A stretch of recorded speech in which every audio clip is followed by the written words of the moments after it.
Today we are focusing on a vital element of democracy, the foundational principle of responsible government. And what does that actually mean? What does a responsible government look like? A responsible government is accountable to Parliament. It has ministers who diligently fulfil their duties, who tackle the issues in their portfolios, who answer the questions asked of them.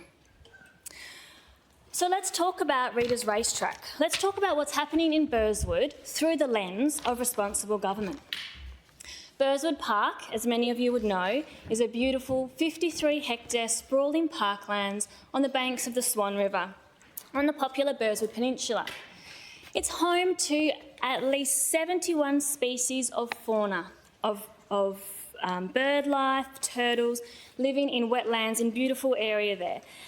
And back in 2020, a master plan was designed, a 20-year master plan for Burswood Park.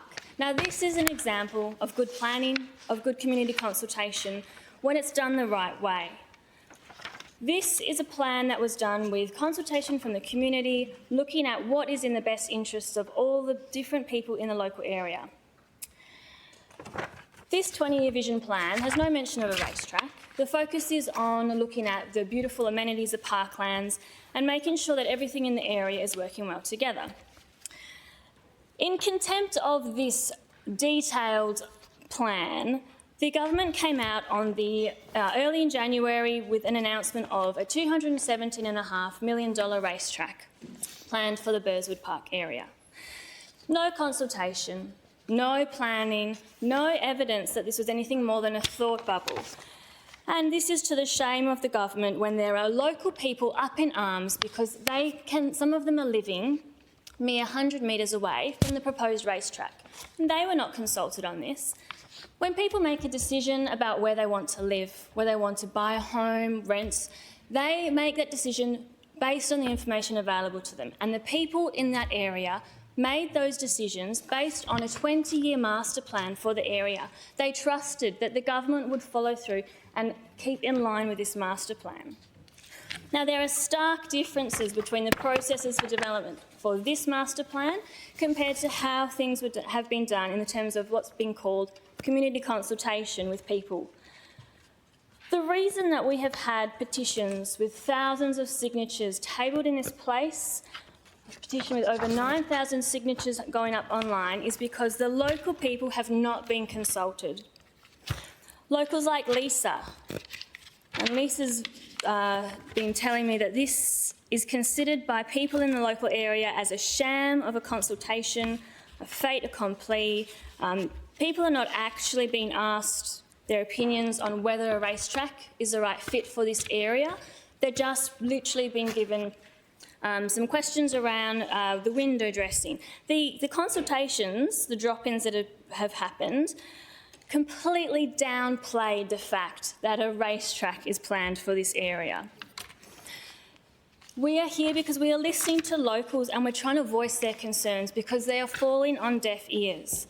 People do not want an arrogant government that thinks that it knows best and won't listen to the opinions of local people. The town of Vic Park, a mere 6 weeks after this announcement was made by the government, met. They've obviously considered the proposal, seen that it's completely in contradiction to the 20-year master plan, and they voted 7-1 to oppose the racetrack. We even have another council, the City of Wanneroo, who are crying out for consideration of this investment in their area. They have a raceway master plan. They have lofty goals to transform their raceway into a world-class facility and tourist hotspot. They'd love to be able to upgrade and include a drift track, four-wheel drive training, mountain biking and other family-friendly attractions.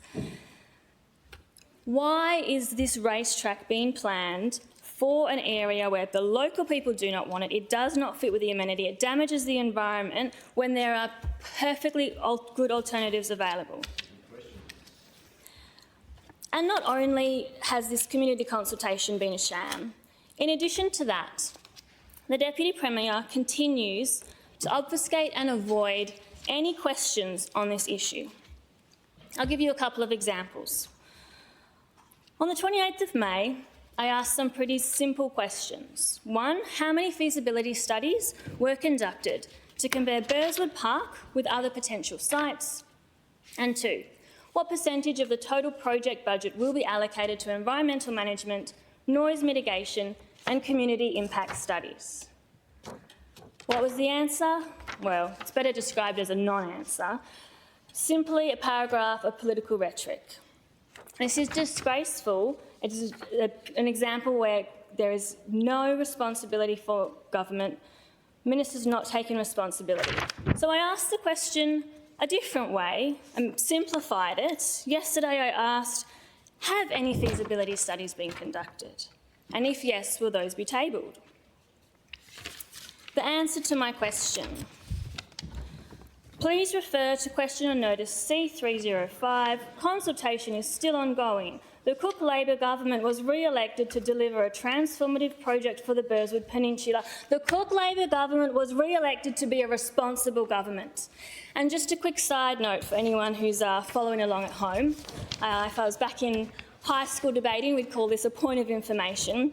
If you're trying to follow along and understand the proceedings, you would note that C305 is an internal government reference mechanism. It won't actually take you to the question that was asked previously. So if you are looking for that question, and you'll find the same error repeated across many of our questions, just basic. The Honourable Samantha Rowe replied on behalf of the Minister for Sport and Rec. But if you're following along at home, the correct reference is 278 for my previous question.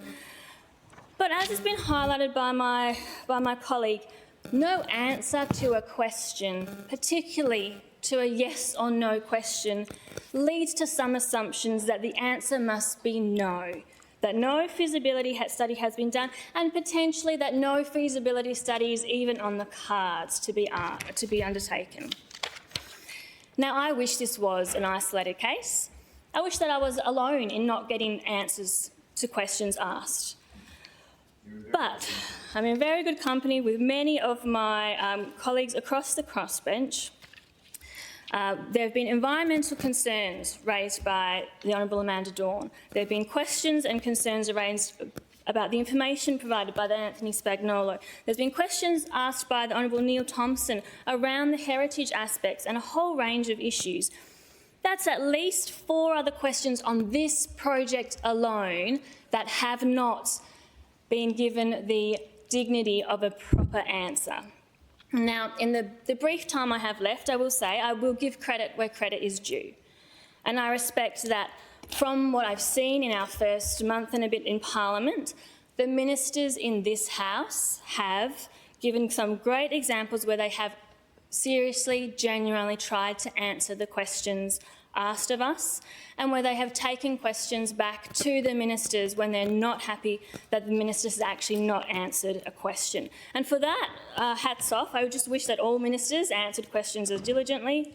I wish that all of the ministers actually showed respect for the institution of Parliament, for the principle of responsible government, and actually paid attention to the fact that often we are asking these questions on behalf of local people. We're asking these questions on behalf of West Australians who are not getting the answers when they're asking these questions elsewhere. So please, I ask that we continue to have better answers provided rather than the contempt and arrogance like we have seen from the Deputy Premier. We can do better.